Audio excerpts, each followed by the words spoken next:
नमस्ते मित्रांनो. दिव्यांग कर्मचाऱ्यांचे दिव्यांग प्रमाणपत्र पुनर्पडताळणी रिव्हेरिफिकेशन याबाबत माननीय उच्च न्यायालय मुंबई यांनी नुकताच एक निकाल दिलेला आहे. अत्यंत कडक शब्दात हा निकाल आहे. त्यामुळे सर्वच अधिकारी कर्मचारी यांनी सदरचा निकाल वाचणे आवश्यक आहे.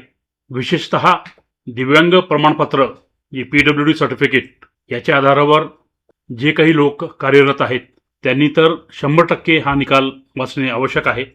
हा निकाल आपला दाखवतो मी. हा जवळजवळ 147 पानांचा निकाल आहे. अनेक पिटिशनर याच्यात आहेत. मूळ पिटिशनर जो आहे तो संतोष हिरामन लष्करे म्हणून आहे आणि असे अनेक पिटिशन्स एकत्र करून माननीय उच्च न्यायालय मुंबई यांनी हा निकाल दिलेला आहे. आणि या निकालातील जे महत्त्वाचे मुद्दे होते ते महत्त्वाचे मुद्दे आणि एक्झॅक्टली निकाल काय दिलेला आहे तर याच्यातले जे काही मला आपल्या दृष्टिकोनातून महत्त्वाचे वाटले याचं एक मराठी भाषांतरण मी केलेलं आहे. हा निकाल आणि ते भाषांतरण या व्हिडिओच्या सोबत मी जोडत आहे आणि माझ्या वेबसाईटवरही 404 नंबरच्या फाईलमध्ये हे भाषांतर जे आहे ते पूर्णपणे आपल्याला वाचायला मिळेल. व्हिडिओची मर्यादा पाळता संपूर्ण भाषांतरण जे आहे ते काही आपल्याला याच्यामध्ये समाविष्ट करता येणार नाही, कारण हे जवळजवळ 12 पानांचं भाषांतरण आहे. याच्यातला फक्त हे आपण माझ्या वेबसाईटवर वाचू शकता किंवा या व्हिडिओच्या खाली मी जोडत आहे हे आपण वाचू शकता. याच्यातले फक्त जे आदेश आहेत अंतिम आदेश ते मी आपल्याला वाचून दाखवतो. याची पार्श्वभूमी जी आहे ते माननीय श्री तुकाराम मुंडे सर दिव्यांग कल्याण विभागाचे सचिव असताना त्यांनी दिनांक 9 ऑक्टोबर 2025 रोजी शासकीय सेवेत कार्यरत सर्व दिव्यांग कर्मचाऱ्यांच्या प्रमाणपत्र व शारीरिक पुनर्पडताळणीचा म्हणजे रिव्हेरिफिकेशनचा आदेश पारित केला होता. आणि या निर्णयाविरुद्ध अनेक दिव्यांग कर्मचारी जे होते त्यांनी उच्च न्यायालयात दाद मागितली होती यांची. आणि दिनांक 6 मे 2026 रोजी याचा निकाल माननीय न्यायमूर्ती श्री रवींद्र घोगे सर आणि माननीय न्यायमूर्ती श्री अभय मंत्री सर यांनी दिलेला आहे. तर बरंच सविस्तर आणि आपल्याला जितके आवश्यक आहे तितके याचं मराठी भाषांतरण मी केलेलं आहे. फक्त शेवटचा जो ऑपरेटिव्ह पार्ट आहे तो मी जो आपल्यासाठी महत्त्वाचा आहे तो मी आपल्याला वाचून दाखवतो. हे आदेश आणि निर्देश जे आहे त्याबद्दल माननीय न्यायालयाने जे म्हणलेलं आहे त्यांनी 4 भाग याचे केले, वर्गीकरण केलेलं आहे ABCD मध्ये. याच्यामध्ये असं म्हटलेलं आहे की या निकालाच्या दिनांकापर्यंत सेवानिवृत्त झालेले किंवा ऐच्छिक निवृत्तीचा पर्याय निवडलेले जे कर्मचारी असतील कोणालाही यांच्यावर काय कारवाई केली जाईल तर कोणालाही वैद्यकीय पुनर्परीक्षा, पुनर्तपासणी अथवा दंडात्मक कारवाई सामोरे जावे लागणार नाही. ते सर्व इतर कोणताही अडथळा नसल्यास निवृत्तीच्या लाभासाठी पात्र असतील. अडथळा नसेल तर ते सर्व निवृत्तीच्या लाभासाठी पात्र असतील असं त्यांनी सांगितलेलं आहे. ब मध्ये दुसरी जी वर्गवारी केलेली आहे जे कर्मचारी किंवा दिव्यांग व्यक्ती अशा कोणत्याही उमेदवाराचा सेवा कालावधी किती असला तरीही वैद्यकीय पुनर्तपासणी रिव्हेरिफिकेशन प्रक्रियेनंतर ज्यांनी बनावट वैद्यकीय प्रमाणपत्रे किंवा बनावट UDID कार्ड्स प्राप्त केल्याचे आढळून आले आहे अशा लोकांबद्दल त्यांना कारणे दाखवा नोटीस बजावण्यात येईल आणि त्यामध्ये त्यांना आपली लेखी बाजू किंवा निवेदन सादर करण्यासाठी 15 दिवसाचा कालावधी दिला जाईल. जर त्यांची उत्तरे असमाधानकारक आढळली तर नियुक्त म्हणजे एम्प्लॉयर त्यांना आरोपपत्र बजावेल, चार्जशीट बजवेल आणि विभागीय चौकशी सुरू करेल. आणि जर आरोप सिद्ध झाले तर त्यांना सेवेतून सक्तीची निवृत्ती देण्याचा आदेश पारित करेल.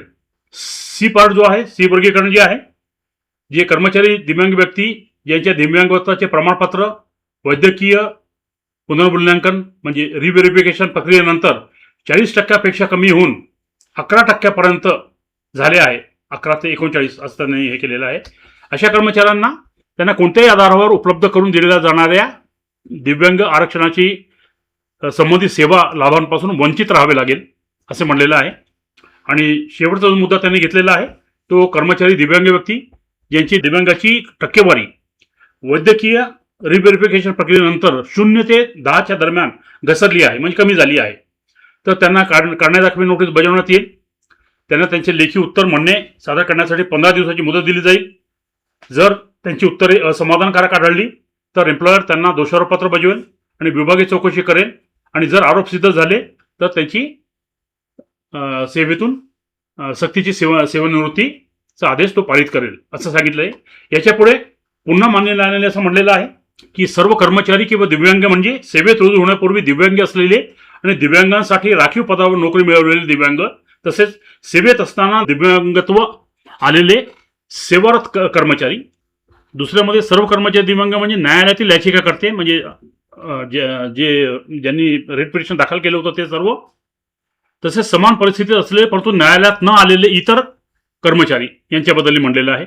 आणि सध्या तर त्यांना हे जे काही रेट पिटिशन ज्यांनी दाखल केलं होतं याचिकाकर्ते जे होते त्यांना दिलासा दिलेला आहे. त्याच्यात म्हणलं की कोणताही कर्मचारी दिव्यांग व्यक्ती वैद्यकीय पुनर्तपासणी साठी नकार देणार नाही.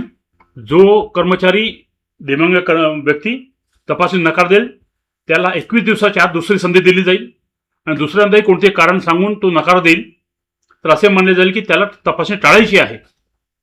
मग अशा व्यक्तीला तपासणी होईपर्यंत निलंबित केले जाईल आणि निलंबनाच्या काळात निलंबन संपेपर्यंत त्याला किंवा तिला निलंबन भत्ता म्हणून केवळ 50% मूळ वेतनाच्या 50% वेतन मिळेल.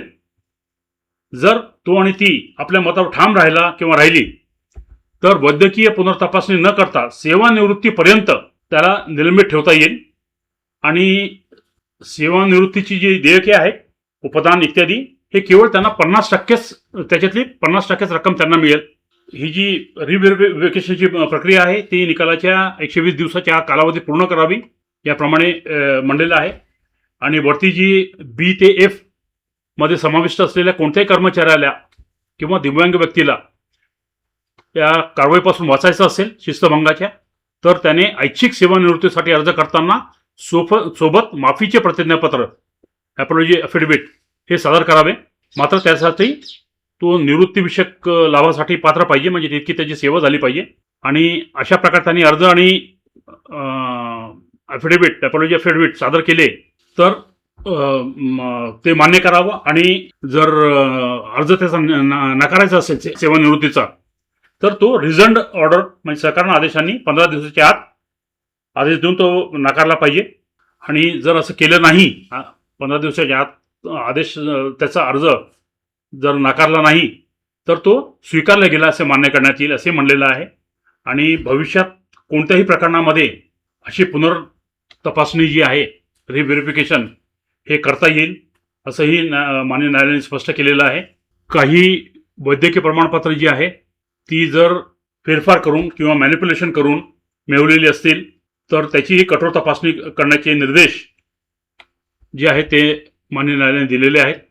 याच्यात त्यांनी डॉक्टरलाही सांगितलेलं आहे की अशी तपासणी करताना एखादा डॉक्टर जर दिव्यांग टक्केवारीमध्ये अतिशयोक्ती करत असेल किंवा कमी जास्त करत असेल तर त्याचा डिपार्टमेंट हेड जो आहे तो त्याच्याविरुद्ध FIR दाखल करेल. इथपर्यंत कडक भूमिका न्यायालयाने घेतलेली आहे. तर हा निकालाचं जे भाषांतर आहे हे आपण जरूर वाचा आणि हा निकालही जो आहे तोही आपण वाचला पाहिजे. तर आपल्यासाठी उपलब्ध करून दिलेला आहे. आपण जेव्हा वेळ मिळेल तेव्हा हे निकालपत्र मूळ निकालपत्र आणि त्याचं मराठी भाषांतर कारण मराठी भाषांतरणामध्ये फक्त महत्त्वाचे मुद्दे घेतलेले आहेत संपूर्ण मुद्दे काही घेतलेले नाही आहेत. त्याच्यामुळे तेही आपण एकदा वाचावं म्हणजे आपल्याला व्यवस्थित लक्षात येईल की कुठल्या प्रकारचा निकाल मान्य न्यायालयाने दिलेला आहे. हा व्हिडिओ आपण इथं संपवू. नमस्ते, धन्यवाद.